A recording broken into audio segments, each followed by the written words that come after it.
we still thinking that all the treat by Indonesia in West Papua as a practice of the neocolonialism in West Papua.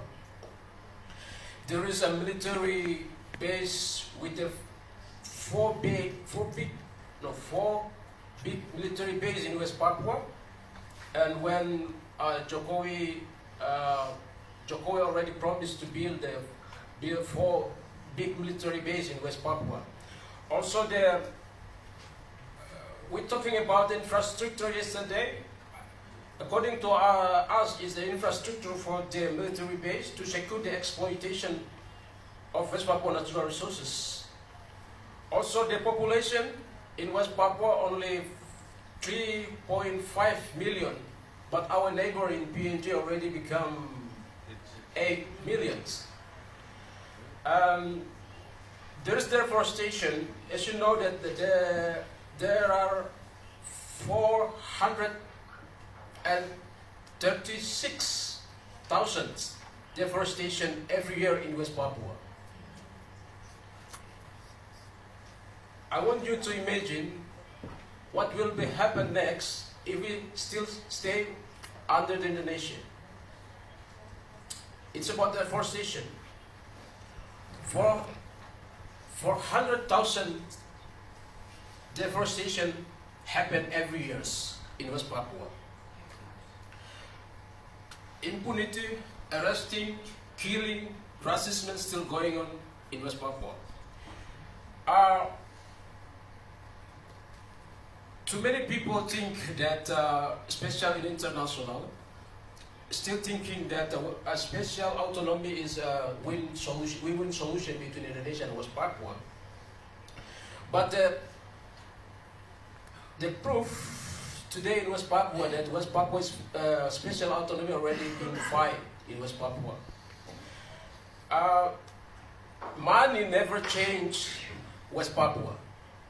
That's a point from the special autonomy, because the authority of the special autonomy is still controlled by Jakarta, but in West Papua only money we have in West Papua. But money never changed in West Papua. Too many buildings they build in West Papua. There are school building in West Papua, but no teacher. There are hospitals in West Papua, but no doctors.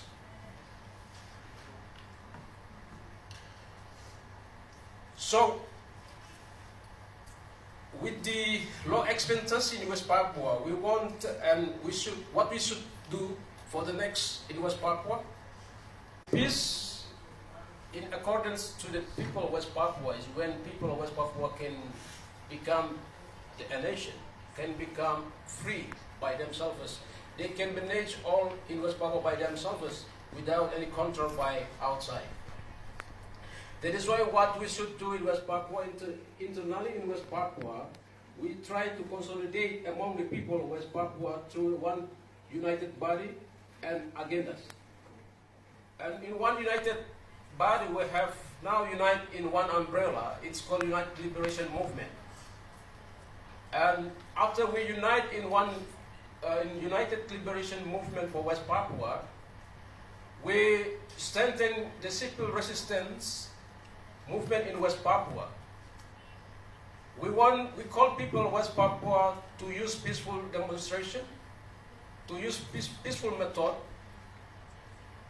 They can consolidate and they can be in one agenda in West Papua.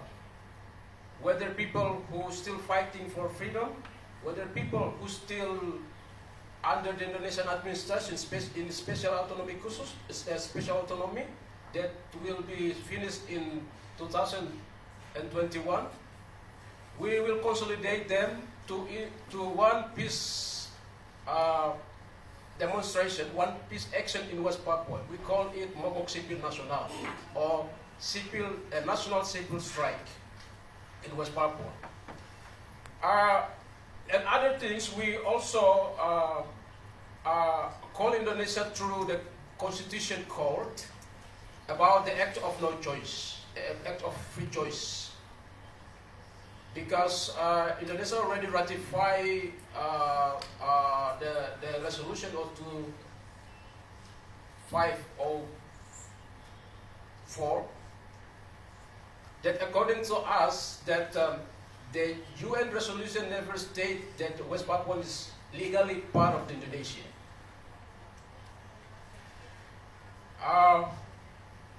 That's the internal consolidation in West Papua, which we're still trying to strengthen the organization, call the people of West Papua, and still demand Indonesian to show the proof that the West Papuan already become legally part of the Indonesia through the consultation court, and the process is still going on until today in Jakarta.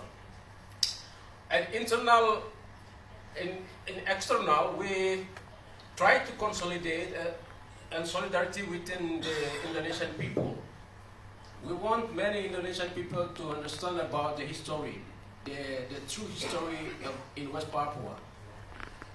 We're very happy that in the last 3 years we have strengthened the one front. We try to establish one front of Indonesian people in Indonesia, try to understand and try to go down, bring the case of self-determination, go down the road, and campaign the self-determination within the Indonesian people. And there are 42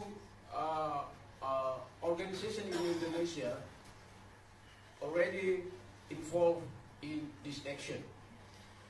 We also, in external, we also open the lobby and diplomacy with one voice through United Liberation Movement for West Papua.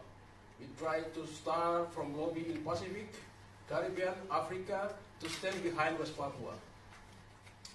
And we also try to bring the case of West Papua through the International Court of Justice. I'm very happy that our chairman of the International Lawyers of West Papua, Mrs. Fajar, join with us here. We will have the next agenda in Holland too. Also, another thing, we bring West Papua. The aim for the international agenda is we bring West Papua to the UN resolution.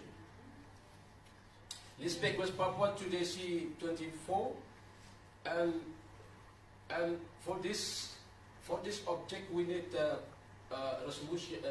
Solidarity from the NGOs, churches, academy, and also journalists in international. That's what I'm thinking about the peaceful resolution. We want the international supervised vote in West Papua. So we call Indonesia to bring the case to the peaceful. I think it is not in Indonesia, but the referendum is not a new thing. So I think Indonesia,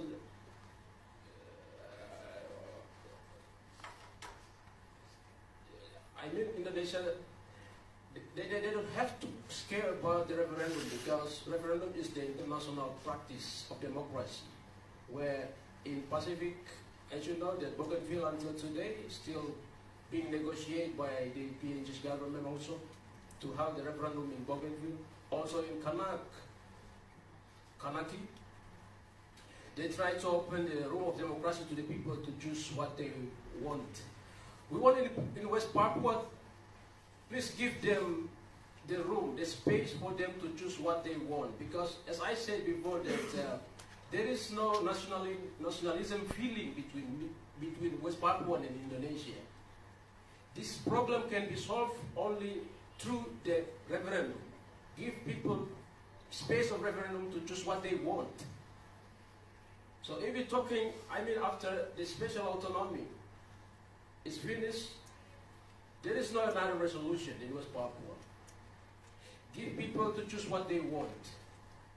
There's that peace and democratic and final resolution in West Papua. Thank you.